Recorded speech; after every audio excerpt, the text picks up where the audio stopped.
Welcome session group theory. Group theory के बारे में डिस्कस करने से पहले हम कुछ फंडामेंटल टॉपिक्स पे डिस्कस करेंगे, जैसे कि binary operation, algebraic structure, identity and inverse of A element. Binary operation होने सेट, किसी सेट में कोई ऑपरेशन बाइनरी ऑपरेशन कहलाएगा। माना सेट G है और हमारे पास एक ऑपरेशन O है। ऑपरेशन प्लस हो सकता है, ऑपरेशन माइनस हो सकता है, ऑपरेशन मल्टीप्लाई हो सकता है, या इसके अलावा भी कोई और अदर ऑपरेशन हो सकता है। तो अगर O G में बाइनरी ऑपरेशन है तो G के किन्हीं भी दो एलिमेंट्स में इस ऑपरेशन को लगाने पर जो तीसरा एलिमेंट आएगा A O V, वो भी G का ही एलिमेंट होना चाहिए। For all A, B belongs to G। तो इसको हम बाइनरी ऑपरेशन कहेंगे। By definition, a binary operation tells us how to combine any two elements of a set G to get a unique element again of the same set G, and it is denoted by O generally। Examples के लिए हम ले सकते हैं natural numbers का सेट। Natural numbers मतलब प्राकृतिक संख्याओं का समुच्चय, और प्राकृतिक संख्याओं कहाँ से शुरू होती हैं? 1 से। Countings number 1 2 3 4 5 6 and so on.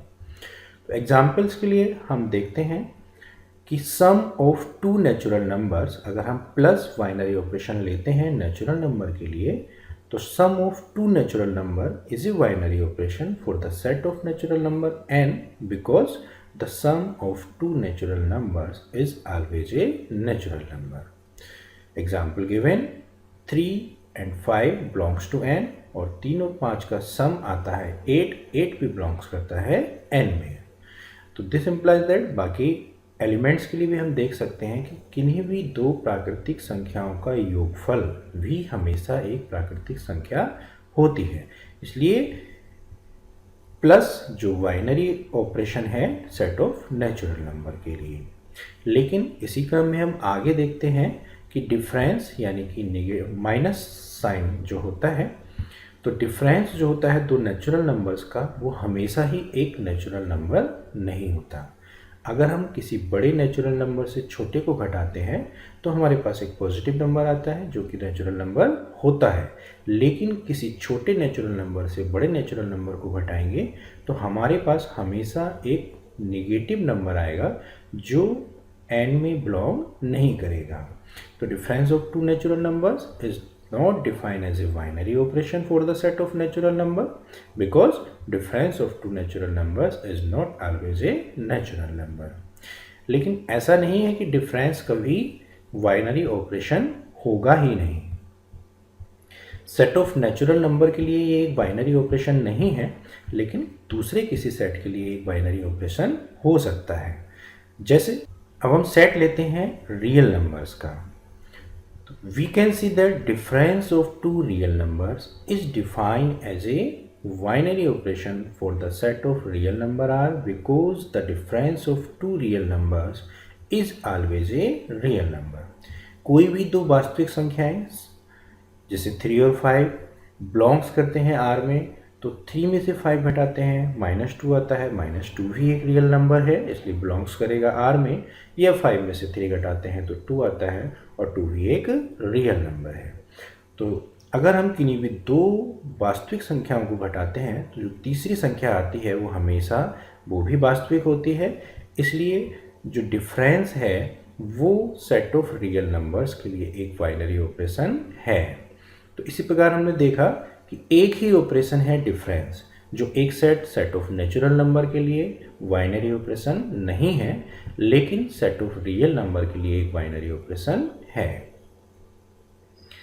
आगे हम देखते हैं अलजेब्रिक स्ट्रक्चर। अलजेब्रिक स्ट्रक्चर क्या होता है? कोई भी नॉन एम्प्टी सेट G, हमने मान लिया कि G एक अरिक्त समुच्चय है। अगर हम G को किसी बाइनरी ऑपरेशन के साथ लिख दें, कम से कम एक बाइनरी ऑपरेशन, एक से अधिक भी हो सकते हैं।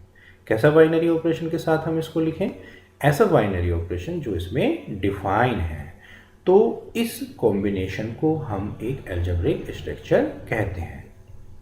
A non-empty set G together with at least one binary operation defined on it is called an algebraic structure. If G is a non-empty set with binary operation O, then G, O is an algebraic structure. N, plus, R, plus, minus, I, plus, minus, इसमें एक binary operation है। इस algebraic structures में दो binary operation है और इसमें भी दो बाइनरी ऑपरेशन है। These all are algebraic structures what n, minus is not an algebraic structure. हमने अभी ऊपर देखा कि नेचुरल नंबर के लिए एडिशन एक बाइनरी ऑपरेशन होता है, क्योंकि हमेशा दो प्राकृतिक संख्याओं का योगफल भी एक प्राकृतिक संख्या ही होती है। पर आगे हमने देखा कि डिफरेंस जो है वो बाइनरी ऑपरेशन नहीं होता सेट ऑफ नेचुरल नंबर के लिए, क्योंकि दो प्राकृतिक संख्याओं का योग हमेशा ही एक नेचुरल नंबर नहीं, डिफरेंस हमेशा ही एक नेचुरल नंबर नहीं होता, वो निगेटिव भी हो सकता है। परंतु रियल नंबर्स के लिए दो वास्तविक संख्याओं का योग, रियल नंबर्स का योग हमेशा एक रियल नंबर होता है। इसी तरीके से दो रियल नंबर्स का डिफरेंस भी एक रियल नंबर होता है, इसलिए एक एल्जेब्रिक स्ट्रक्चर है। इसी प्रकार दो पूर्णांकों का योगफल भी एक पूर्णांक होता है और दो पूर्णांकों का अंतर भी एक पूर्णांक होता है। बहुत ही इंपॉर्टेंट टॉपिक है आइडेंटिटी और इनवर्स।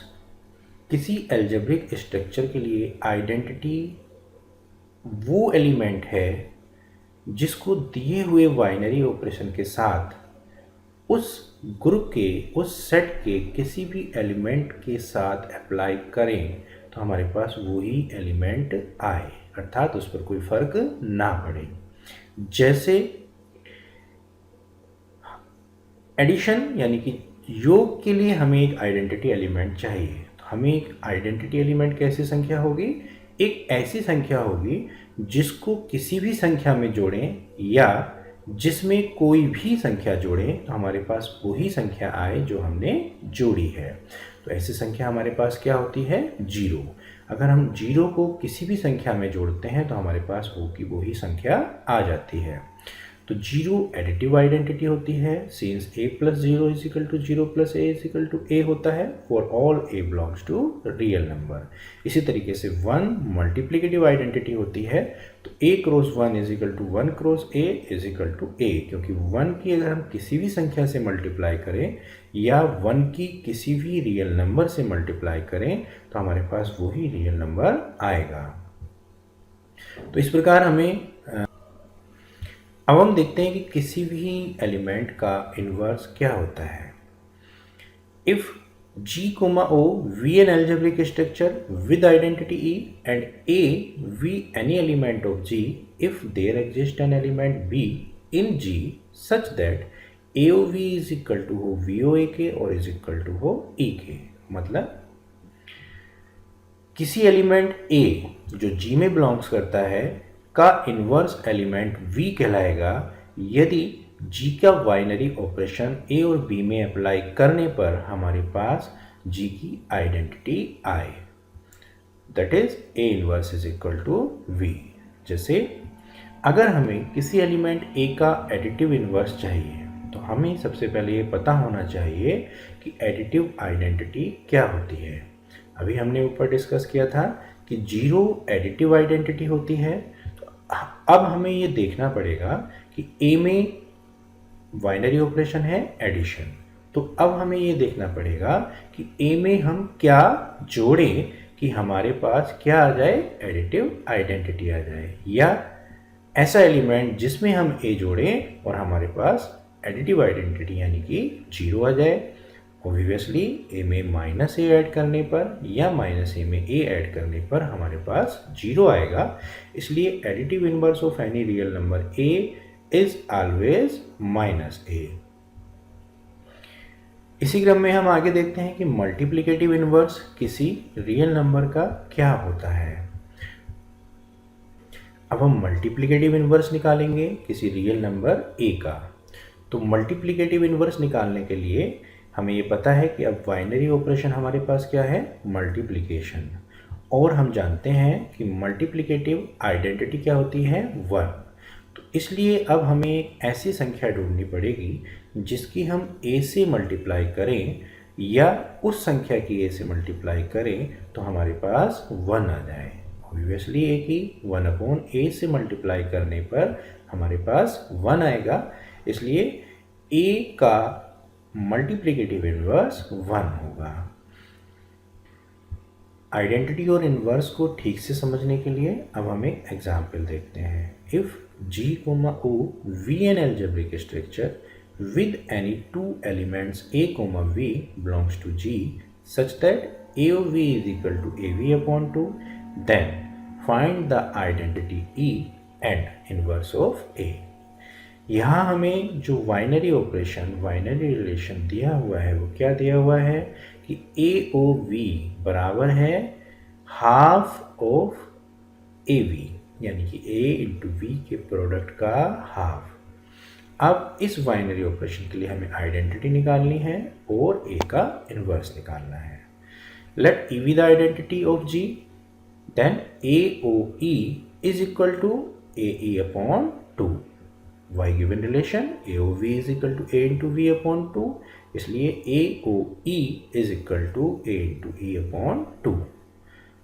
बट हम जानते हैं कि AOE या EOA बराबर होता है A, क्योंकि E आइडेंटिटी है, इसलिए A बराबर AE upon 2। This implies that E बराबर 2 into A upon A। This implies that A is equal to 2। Now inverse के लिए AOA inverse is equal to A into A inverse upon 2 होगा y given relation। But AOA inverse कितना होता है, AOA inverse is equal to होता है E। Therefore E is equal to A into A inverse upon 2। This implies that A inverse is equal to 2E upon A।